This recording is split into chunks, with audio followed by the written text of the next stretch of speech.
questions. Good morning, Jim. Good morning, Matt. Your first thoughts of going to the Saints practice facility, how did that go? That went well. A great facility over there, and Saints personnel, coaches, owner, everybody staff, everybody there has been extremely hospitable, and looking forward to a great day. Been, as Brian Jennings said earlier this morning, been anticipating this day for 3 days. Everything here at the hotel has been wonderful. It kind of like it is here, you know. There's just a beaver dam down. It's like a beaver dam being built over in the coach's offices just downstairs. Very excited. Everybody is attacking this day with an enthusiasm unknown to mankind.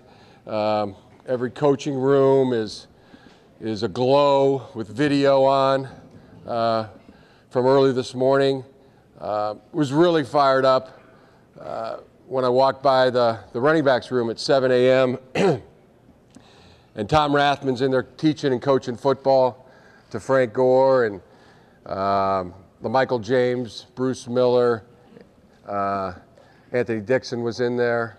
So it was that was inspiring. There's a lot going on. Brad Seeley, his room was going strong, and just fires me up. I'm just very fired up this morning to get over there to the Saints facility with our team and practice, and so many good stories along those lines. How big of a challenge is it just to keep this a normal Wednesday practice? Well, I don't know. It has to be a normal one. I mean, it could be an exceptional one. It could be an extraordinary Wednesday day for us. That would be our intent and really our expectation. See if we can't make this the best Wednesday of the entire season. Jim, can you recall, as best you can, the conversation you had with your brother when you were looking for a defensive coordinator at Stanford, and you started to talk about Vic Fangio? What was that like? The history of that? Yeah. Well, when I first met Vic through the Ravens, I was so impressed by his just talking football with him.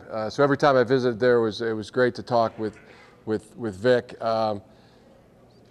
I'm sure that 2 years before we got Vic, when we were looking for a defensive coordinator, that I asked Vic if he would come to Stanford and be the defensive coordinator, and he declined.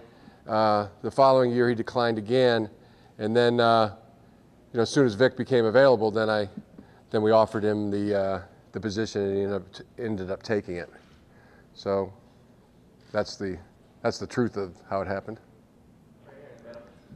Hey, Coach. Colin Kaepernick's just intensity and competitiveness. In your mind, is it all a positive, or do you have to rein him in occasionally, especially on game days, or can that maybe rub people the wrong way sometimes?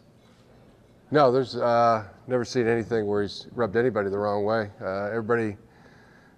Everybody admires it. Everybody, watches him back it up. And he does it in a all football manner. All right, Jim, can you elaborate on what you saw in Colin Kaepernick's first start in that game against the Bears that made you decide to stick with him? What we all saw, just very, very good play. Very, very poised beyond his years, and he's continued that in every game that he's played.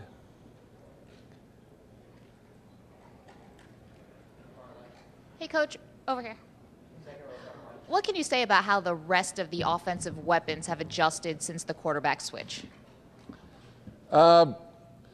Everybody has done extremely well. I mean, Michael Crabtree just continues to catch the football.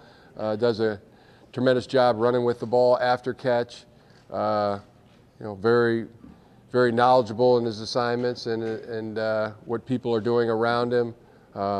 Randy's been outstanding. Vernon Davis as well. So I mean, yeah, all the offensive weapons have been extremely good. And then really, I'd like to talk a little bit about our offensive line, if that's okay. That's been a phenomenal group for us, and I would call them offensive weapons as well. Joe Staley, much talked about, a very talented player, tremendous leadership within the group. How exciting this is for Jonathan Goodwin. Being back at the Saints facility yesterday, and memories had to have been thick for him. And I know he visited with Sean Payton and some of the staff there. But what he's meant to our football team when we first arrived here, we were void at the center position, and Jonathan Goodwin has stepped in, started every game. Really been a great player for us. Also, Anthony Davis, his emergence at right tackle from a toughness standpoint, from a strength standpoint, and just the way he continues to grow and grow and grow as a player. Also, Mike Upati has gone to the fore as one of the top guards in the National Football League. And really excited for Alex Boone as an ascending player, as a tough player, as a leader on our football team. And finally, just the way they have all stayed healthy, the way they've all played and played well together has really been a strength and a center for our football team. Also, Leonard Davis and what he's brought to us, along with Daniel Kilgore as the 6th and 7th linemen.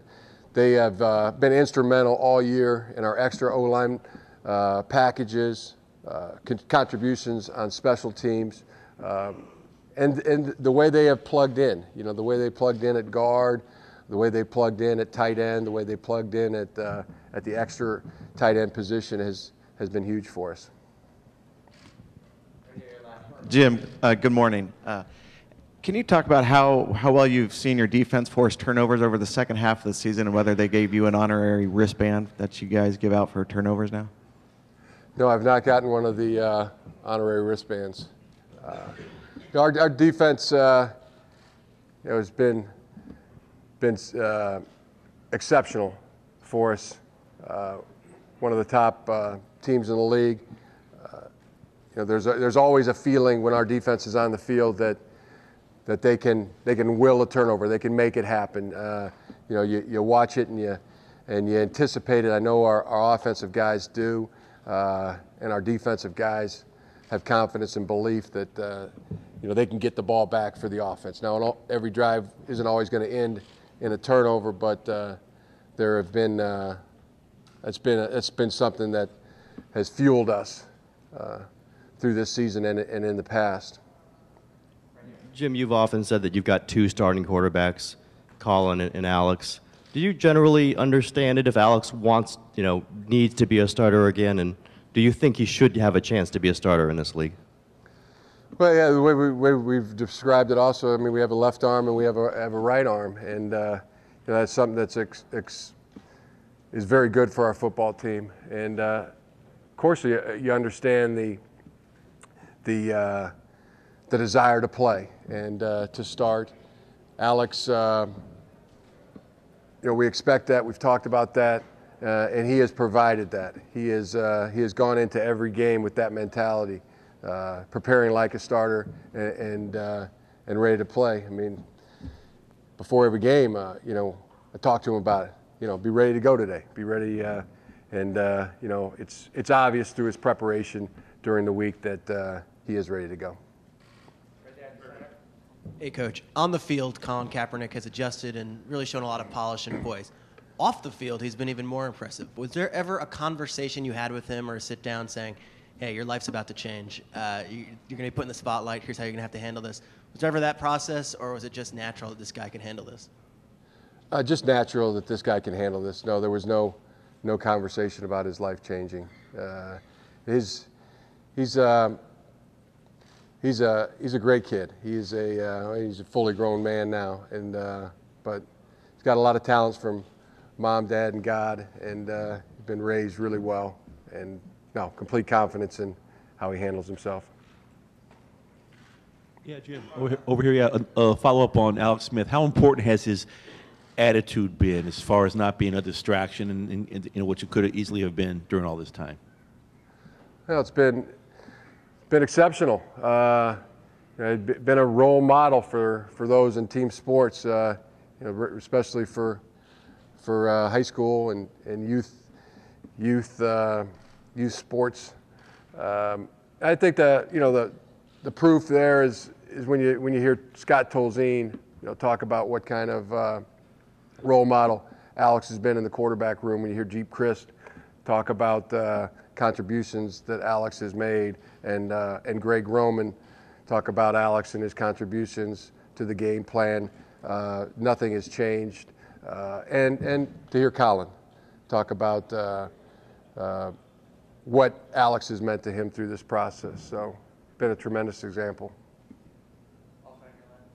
Jim, how important is it, as Colin makes just his 10th NFL start in a game of this magnitude, that you've had 2 weeks to get him ready for a defense he's never seen before? Well, I think it's what's gone on in those 2 weeks. We've had good preparation so far, and very excited for today's practice. Just feel the enthusiasm, feel the energy from our coaches, from our players. That we're up early. We're walking around the coaches' offices, watching film on their own, meeting with coaches, and getting amped up for today. That's I'm very excited about that.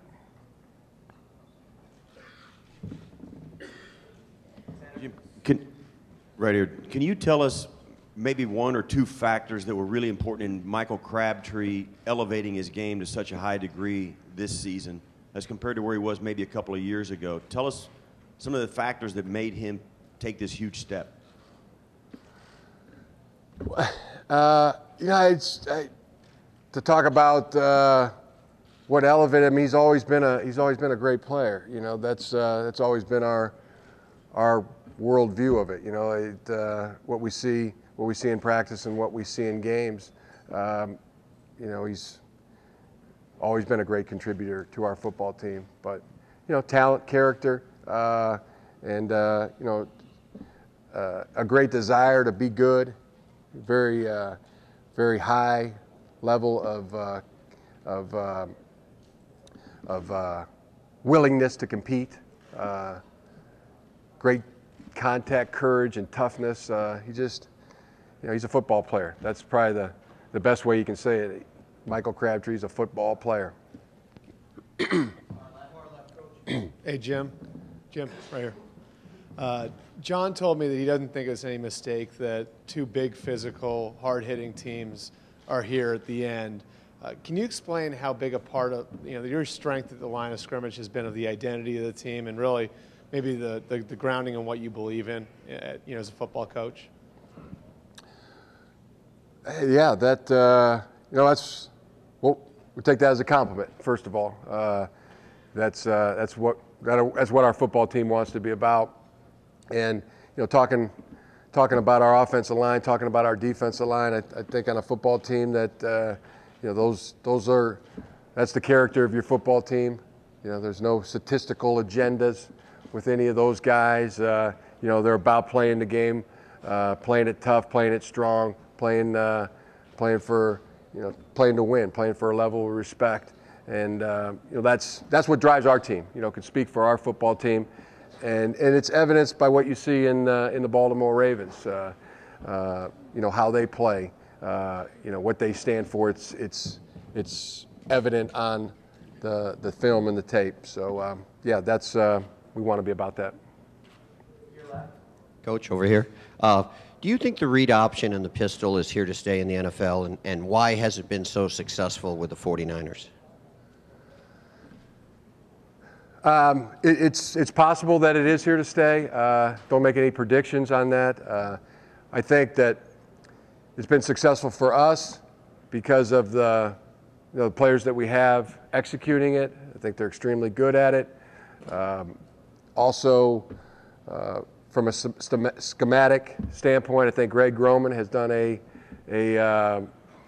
a job that is revolutionary in football. I think that the way he's mixed the trap, the power, the wham plays into the pistol offense and into our conventional offense has been revolutionary in many ways. So I think it would be a combination of those two things. Jim, obviously, you've talked about your dad being a coaching hero of yours. From what I understand, though, you've, through the years, wanted to get him to pass the ball more, as particularly from the eye bone when he was at Western Kentucky. Did you ever succeed in getting him to throw a little bit more? I think there was one time where he called a pass when I was at one of his games. And it did work. It went for a touchdown. Did he influence play calling at all at USD with you? Yes. Okay. He very much influenced play calling at USD when he was our running back coach there. And it was